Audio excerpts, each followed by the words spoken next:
So a lot of my clients have commented that virtual presenting to them feels significantly more stressful and intimidating than in-person presenting. And while I won't dive into all of the reasons for this in this video, I will provide you with one tip to help you feel more confident when presenting virtually. So maybe you've noticed that nervousness you feel when speaking publicly tends to be the worst right out of the gate, and usually within the first 30 to 60 seconds of speaking. The thing is, a lot of speakers jump into a presentation with a fairly solid grip on their subject matter, but without a strong opening. They're used to just kind of winging it to a certain degree when speaking in person, and sometimes to varying degrees of success. But the virtual world is a whole other arena, I promise you. And if the first words out of your mouth don't feel 100% purposeful, your nervousness is potentially going to grow even stronger.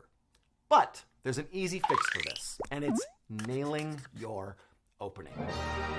When you come out of the gate swinging with a strong, confident, attention-grabbing sentence or two that you've rehearsed and that you know like the back of your hand, any nervousness that you might be feeling is going to rapidly disappear, sometimes within just a matter of 10 to 20 seconds.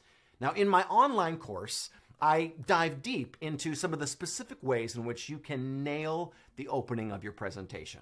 And if you'd like to learn more about that, you can check it out on my website.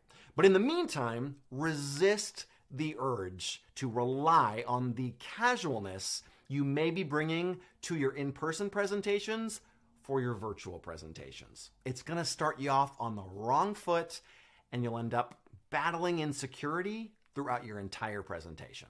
Instead, prepare the first 1 to 2 minutes of your talk as if your life depended on it.